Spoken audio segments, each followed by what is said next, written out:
Welcome to Omitech computer institute. और अब हम डिस्कस करने वाले हैं रिटर्न ऑफ ट्रेडिंग गुड्स, मतलब कि जो हमारी सेल रिटर्न की और परचेज रिटर्न की एंट्रियां होती हैं उन ट्रांजेक्शन को डिस्कस करने वाले हैं। क्योंकि नॉर्मली जब हम गुड्स को सेल और परचेज करते हैं तो कई सिचुएशन में क्या होता है, गुड्स की वापसी भी होती है।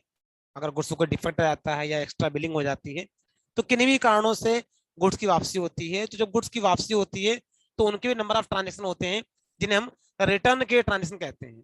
बिजनेस में जब गुड्स को रिटर्न किया जाता है तो इसके लिए रिटर्न की एंट्री की जाती है। रिटर्न दो प्रकार की होती है। जो रिटर्न होते हैं ये मोस्टली दो प्रकार के होते हैं। एक होता है परचेज रिटर्न और एक होता है सेल्स रिटर्न। अब क्योंकि गुड्स को परचेज किया है तो वापस करेंगे तो परचेज रिटर्न, और गुड्स को सेल किया है अगर वापसी हमको मिल जाती है तो that's called a sales return. और अब देखते हैं कि परचेज रिटर्न के बारे में। तो उसको साफ साफ लिखा हुआ है डेफिनेशन कि परचेज मतलब बिजनेस में जब गुड्स को परचेज करते हैं, ठीक है, खरीदी कर परचेज कर लिया हमने, मतलब बिजनेस था तो गुड्स को हमने परचेज कर लिया, और फिर किन्हीं भी कारण से, देखिए रीजन कुछ हो सकता है, यहाँ पे रीजन से मैटर नहीं है, कोई भी कारण हो सकता है, और किसी भी कारण से उस गुड्स को क्या करते हैं, अगर हम रिटर्न कर देते हैं, हम उसको वापस कर देते हैं तो इसको हम कहेंगे परचेज रिटर्न। और जो परचेज रिटर्न का ट्रांजेक्शन होगा वो किस तरीके से डीआर और सीआर के फॉर्मेट में लिखा जाएगा, इस चीज को देखते हैं। देखिए यहाँ बहुत सिंपल सा है, डीआर कर देंगे पार्टी नेम, मतलब जिस पार्टी को हम ये गुड्स वापस कर रहे हैं, और सीआर में क्या करेंगे, परचेज रिटर्न। इसका एग्जांपल आगे देखेंगे तो हमको और अच्छे से क्लियर हो जाएगा। बहरहाल परचेज रिटर्न के ट्रांजेक्शन में डीआर करेंगे पार्टी नेम को और सीआर करेंगे परचेज रिटर्न को।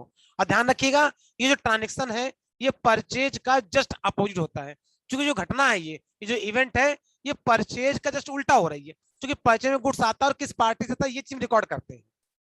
तो आता है गुड्स तो हम लिखते हैं डीआर, डीआर में क्या लिखेंगे परचेज, और सीआर में क्या लिखेंगे पार्टी नेम। अगर आपको उधार से परचेज की एंट्री याद हो तो डीआर में करते हैं परचेज और सीआर में क्या करते हैं पार्टी का नाम। तो सेम कॉन्सेप्ट को यहाँ पे क्या किया है, रिवर्स कर दिया है, क्योंकि जो घटना है वो घटना भी यहाँ पे क्या है, जस्ट रिवर्स हो रही है, इसलिए ट्रांजेक्शन को भी क्या कर देंगे, हम रिवर्स कर देंगे। और ऐसे ही अब हम पढ़ते हैं सेल्स रिटर्न। तो लिखा है बिजनेस में जो गुड्स को क्या करते हैं, सेल करते हैं, और किन्हीं कारणों से वो जो गुड्स होता है वो हमको रिटर्न कर दिया जाता है, मतलब कि वापस कर दिया जाता है, तो इसको हम कहते हैं सेल्स रिटर्न।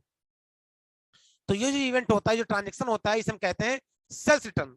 और सेल्स रिटर्न की जो एंट्री होती है उसमें डीआर करेंगे सेल्स रिटर्न को और सीआर करेंगे पार्टी नेम को, क्योंकि आएगा गुड्स, जब गुड्स आता है तो रिटर्निंग गुड्स की जगह पे हम लिखते हैं सेल्स रिटर्न, और सीआर में जिस पार्टी ने इस गुड्स को दिया है वापस किया है, सीआर में हम उसका पार्टी नेम लिखते हैं।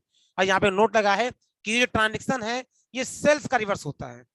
हमने गुड्स बेचा था तो सेल ट्रांजेक्शन, और अब सेल का क्या हो गया, उल्टा करेंगे तो सेल रिटर्न। तो सेल में हम एंट्री क्या करते हैं, डीआर करते हैं पार्टी नेम और सीआर करते हैं सेल्स।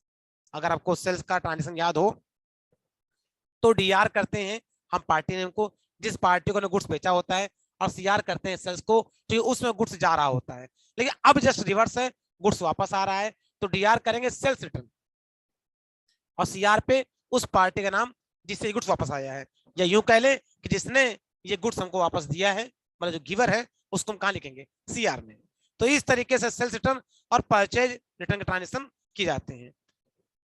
आगे की वीडियोज में हम सीखेंगे इनको डीआर और सीआर में कैसे करते हैं विद एग्जांपल। इस वीडियो में सिर्फ इतना ही।